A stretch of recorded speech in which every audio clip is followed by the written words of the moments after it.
ছাত্রলীগের ভিতরে চোরাগুপ্তা হিসেবে ছাত্র শিবির তাদের ভিতরে আশ্রয় দেয়। তাকের বাসার পতিনের বাসার গল্প জানেন না?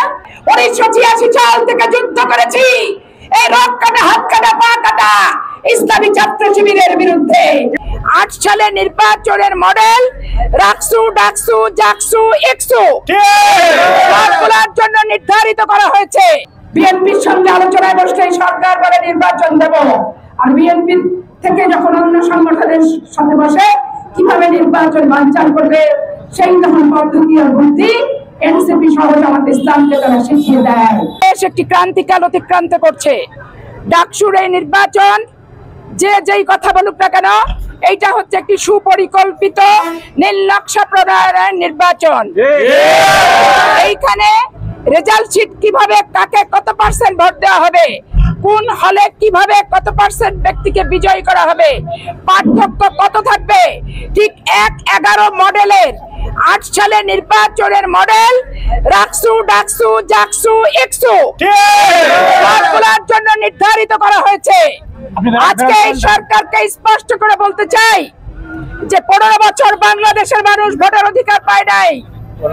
15 বছর বাংলাদেশের মানুষ ভোটের অধিকার পায় নাই। ভোটের অধিকারের জন্য যে সংগ্রাম করেছে, যে লড়াই করেছে, সেই সংগ্রাম এবং লড়াইয়ের মর্যাদা, আত্মত্যাগ, আত্মহুতি, রক্তদানের আপনারা দিতে পারেননি।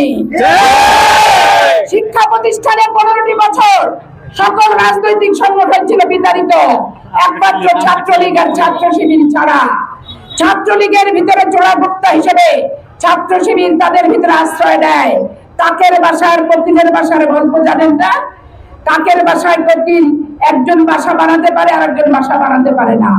যে বাসা বানায় তার বাসাতেই ডিম পাড়ে আর ছাল পালে। আওয়ামী লীগের ভিতরেই জামাত সমগ্র বাংলাদেশে সমগ্র শিক্ষা প্রতিষ্ঠানে ঠিক কাক আর কোকিলের বাসার মতো কিন্তু বাসা বেঁধে তারা ছিল। যেখানে বাংলাদেশের ছাত্ররা 1টা বছর হয়েছে এই সরকার পতনের, আওয়ামী লীগ সরকার 1টা বছর হয়েছে মাত্র গেছে, বিদায় হয়েছে, তার ভিতর তড়িঘড়ি করে তারা তাদের মন মতো একবার বলে স্থানীয় নির্বাচন, একবার বলে শিক্ষা প্রতিষ্ঠানের নির্বাচন, শুধুমাত্র জাতীয় নির্বাচনকে বিলম্বিত করার জন্য ইস্যু হিসেবে মন গড়া তাদের রেজাল্ট শিটের রেজাল্ট দিয়েছে। আজকে ঢাকা বিশ্ববিদ্যালয়ের সচেতন ছাত্র সমাজকে বলতে চাই, রাজশাহী বিশ্ববিদ্যালয়ের ছাত্র হিসেবে 1986 সাল থেকে যুদ্ধ করেছি, এই রক কাটা হাত কাটা পা কাটা ইসলামী ছাত্র শিবিরের বিরুদ্ধে। সেই যুদ্ধ চাঁপাইনবাবগঞ্জ জেলায় আমাকে এখন পর্যন্ত অব্যাহত রাখতে হয়েছে। এদের বন্টনা রাজনীতি আপনারা বোঝেননি।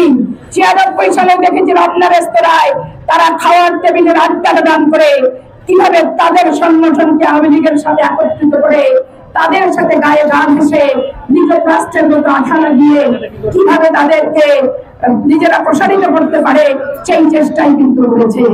আজকে সমগ্র বাংলাদেশের মানুষ ডাকসু নির্বাচনকে প্রত্যাখ্যান করে। ডাকসুর এই টাইপের নির্বাচন বাংলাদেশের মানুষ চায় না। বাংলাদেশের মানুষ চায় প্রশাসনের নিরপেক্ষতা, যাকে খুশি তাকে দেবে, যার ভোট সে দেবে। এখানে কোনো ষড়যন্ত্র, মনমত প্রত্যার প্রবেশ আর হাউস টিন্টার আর হচ্ছে ভিসি প্রভিসি এদের সিন্ডিকেট করে যাকে খুশি তাকে মনমত বিজয়ী করার এই রেজাল্টকে আমি প্রত্যাখ্যান করছি ব্যক্তিগতভাবে।